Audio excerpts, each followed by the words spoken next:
Hey, welcome back. So we've talked previously about a DAT or DAT or direct antiglobulin test. Direct antiglobulin test. Okay. And what does that mean? If we remember, the key to remembering this is the patient's, well, let me rephrase that a little bit and let me draw a little picture here.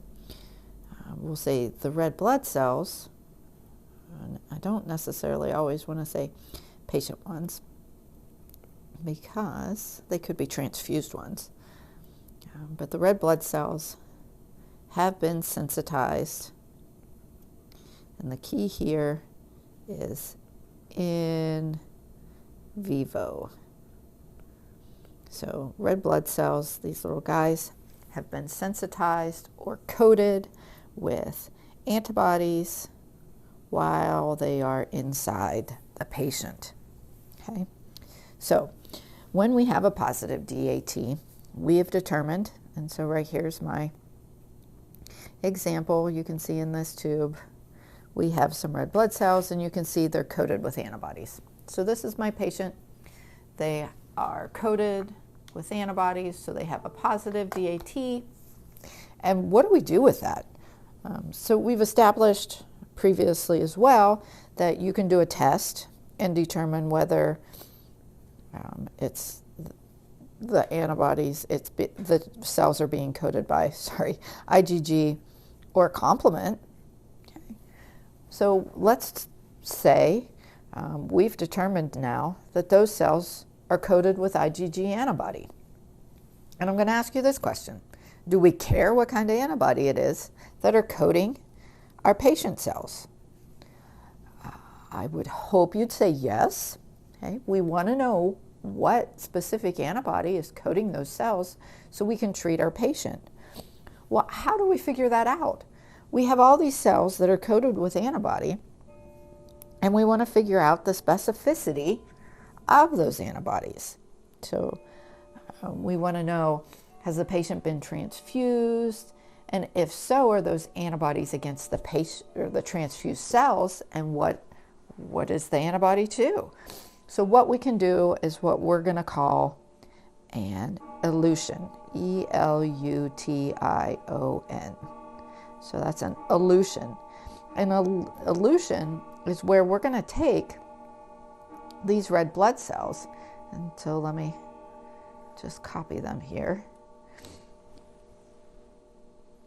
We're copy, and we'll go paste them down here. So we have these red blood cells down here, and what we want to do is somehow figure out how we can remove that antibody from those cells.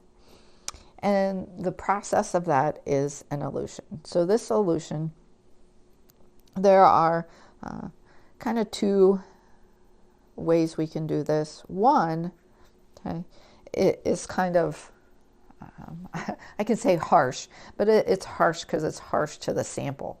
So we can freeze it. And this is called a Louis Easy freeze. Easy freeze. And we used to do this pretty regularly, and then not so much anymore. But we used to do this with cord blood cells. So this was acceptable to do on cord bloods.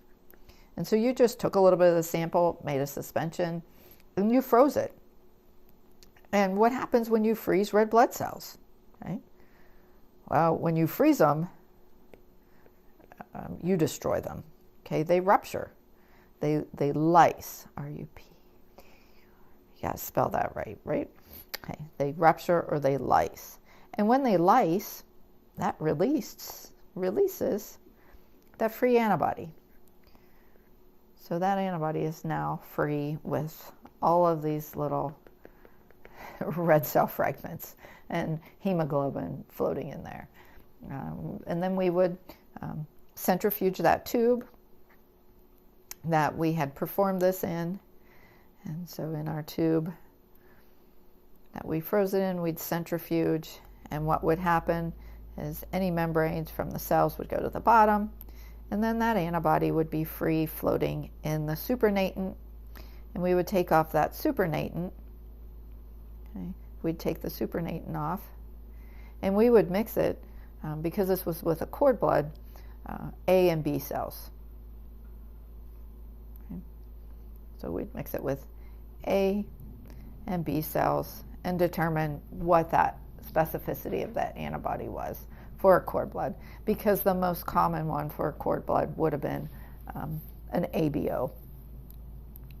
That's not going to work real well if we're talking about anti-D or something more specific like that. These just were typically fairly minor. So what do we do in other cases?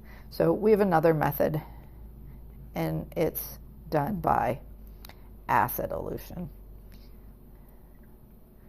And even though this says acid, this is a little bit more gentler of a procedure, and this is where we're going to take our sample we had up there.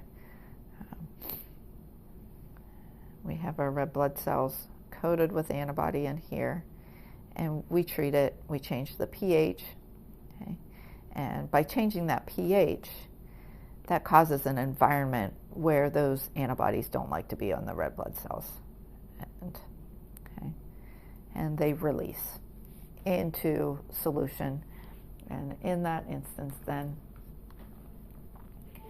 we will take that supernatant again. We'll make a supernatant just like we did on the other one. Okay. We'll centrifuge this after we get those released.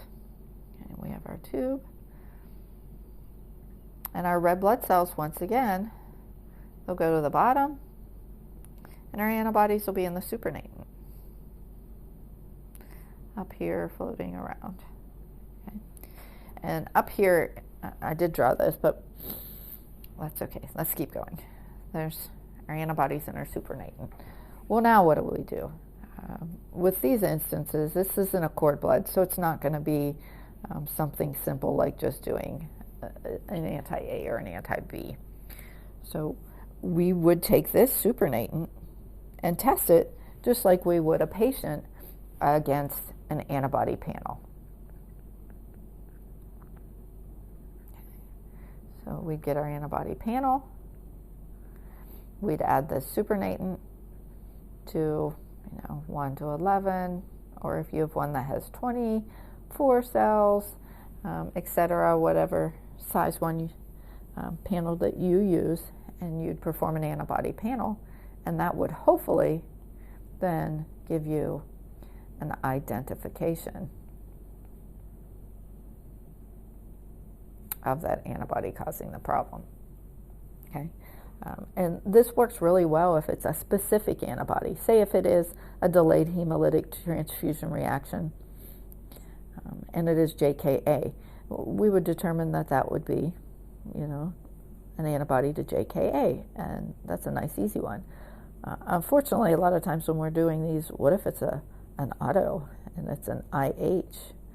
Okay, that causes a whole other challenge, because that's going to react with all of your cells. Okay, so hopefully you get a straightforward one. Okay, and this is an elution and what we can do, okay, after we have a positive DAT. All right, thanks so much, guys. We'll sign in again later. So signing out for now.